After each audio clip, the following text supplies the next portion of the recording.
Well, hello everybody and welcome back. I am Dawn Samuelson and I'm with Neigh, which is the National Equine Institute of Growth Through Healing Incorporated. Today I'm going to talk to you about the emotional code again. As you can see behind me, I have Cookie with an emotional coat on, and I want to talk to you a little bit about the reason Cookie's wearing a coat. Through the program, we do a lot of different things that deals with certain situations or all the situations in our lives. They become part of our emotional coat. Situations such as a tragedy or a loss, or even some things that are very good that have happened in our life. I actually developed a program that actually deals with the zipper of the coat. So on a zipper, as you know, there are teeth on both sides of that zipper. And what I've done is you go through life and there are things that may be good and things that may be bad. But all of those things come together to form the lifeline of your zipper of your coat. Nothing in life is always one-sided, either all good or all bad. And as I tell my children that without teeth on both sides of that zipper, the zipper doesn't operate as intended. And I look at life like that, and I feel like our zipper of our coat is controlled many times by us, but sometimes we allow other people to control that zipper. And I'll kind of go into that a little bit here in a second. But what I want to talk to you about is that I use horses many times to symbolize other people. When I work in the ring with the horses, they tend to represent maybe other people around us and the fact that they also have an emotional coat. So what we do is we realize that we can only control our coat. Horses that are 1,500 pounds can choose what they choose to do no matter what they want to do. So basically what I do is I go in the ring and I'll give you an example. I had a client the other day, one of my veterans. They came for the first time. And I actually started them out with a plastic coat. And what I had them do is I had them take a few minutes and take a marker and write on that plastic coat all the things that they feel represents who they are. In other words, if I were to walk down the street and read your coat, would I be able to understand maybe who you are? Many of us would never want to wear a coat such as that because we wouldn't want people to know some of the things that have happened to us in our lives. However, it would sometimes make it easier for someone on the outside to actually maybe be more empathetic or understanding of different things based on what they've written on their coat. So I had this client take the time and write on that emotional coat, and she took quite a bit of time to do so. When she was done, she signaled to me to come into the ring, and I did, and she started to cry. And she said to me that this coat looks really bad. And I said, that's interesting that you say that. Why would you say that that coat looks really bad? And she said that there's a lot of things on it that are very painful. And many of the things on there are what people have told her are on her coat, such as she's a bad person or that she is incompetent or whatever. But those are things that other people have said to her, and she wrote those on her own coat. As we worked through our session, we brought a horse into the ring that had a coat very similar to Cookie behind us. Cookie's coat has pain, lonely, and confused. And one of the things I do is when I'm using a horse in this process, I ask them, does the horse appear to be in pain? It says it on the side of the coat. And many times they would say no, and I would ask them why. They said, well, he's not limping. He doesn't appear to be unhappy. I said, okay, but what if he were to have an ulcer? Would we know? Would we be able to tell many times? And they would say no. I said, what about lonely? You know, that the horses many times could be very lonely. And they would say, no, he doesn't look lonely. He seems happy. But the way horses are made, they're designed to be herd animals. They're designed to be with other animals, other horses. So if we take a horse out and we have them by themselves, they absolutely could be lonely. So it may be our perception of what might be on their coat.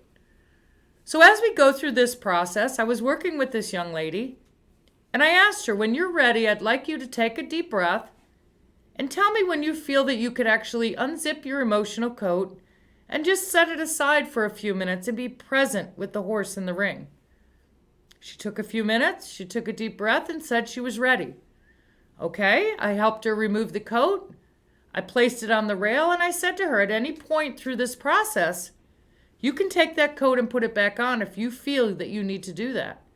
She said, okay. So we start working with the horse and we ask the horse to move in a circle. One way horses tend to communicate with each other is to move their feet. So we have a way in which to stimulate the horse to get him to move. When she did that, she realized the horse was not actually cooperating, would not go in the direction that she had asked. So I turned it back to her and said, why do you think that is? She said, I don't know. Maybe he's being defiant. I said, maybe he is. What would be another option? Maybe he doesn't understand. You're right. Maybe we need to speak a little clearer in what type of language that horse needs to be spoken to. In other words, with a flea animal, your distance, your space between them and you is very important. So I told her, I said, maybe back up just a little bit. As she did, the horse turned and faced her with both front feet coming in and started to lick its lips. When horses do that, that's a sign of submission and thinking. I told her at that point, that horse was ready to remove his emotional coat and ready to work with you. Just by understanding the way others communicate is a big way to be able to help them to remove their emotional coat. But ultimately, they're the ones that need to remove it. Now that both coats are off, now they're able to learn. They're able to work as a partnership. So the woman was able to walk around the ring. The horse would follow her. They would do all kinds of things together. She would smile and she felt very happy. And I asked her, I said, what do you think changed? And she says, well, I'm not really sure. She said, I think part of it is I was able to take off my emotional coat and set it aside and not think about how unhappy or sad or lonely I am. I'm in the moment right now. And I said, that's exactly the point that we're trying to make. On the same token, she could have worked with that horse and that horse would have maybe done something.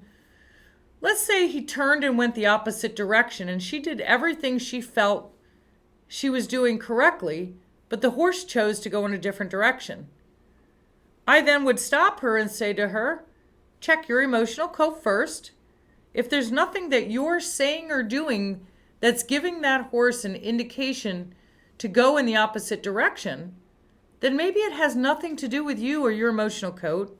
Maybe it's their coat.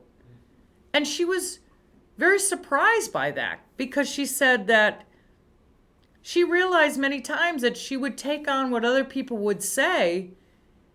And like she did with the original coat, she would write things down that people would give her on her own emotional coat. And she would then start to wear their coats as well.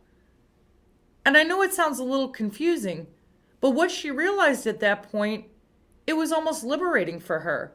She was able to step back and realize that if I did something to cause the reaction to be a certain way, I can take ownership of that.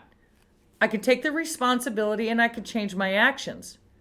On the same token, she can now step back after looking at herself and realizing it's not me. It's not my coat. It's okay. It's their coat. They have control of that. I don't need to wear that over and over for other people. So then I would say to her, how can we take this out into the real world, outside of the barn and outside of working with the horses? I said, one of the big things we have to realize is that we all come with an emotional coat. But the neat thing is that we all have the ability to be able to unzip that coat or zip it up if need be, based on the situation we're in. And what I've found is that when we're able to remove our emotional coat and set it aside, it does not become my identity. It becomes part of who I am, and I could take it off and set it aside, or wear it if I need to. But that's freeing. So then she takes this information and goes into the real world. And now all of a sudden she's walking into the supermarket and she goes up to the counter, and the woman at the counter is very angry. And she is very short with the young lady. And the young lady was able to step back for a minute and say, wait a minute, I didn't do anything to cause this woman to be angry, so I don't need to take ownership of her coat. She must be having a bad day. I don't know what's on her coat. And this young lady was able to walk away without becoming reactive. And I think that's the whole basis of the emotional code and how it works in your everyday life. So stay tuned for next time, and we'll talk more about different things on the emotional code.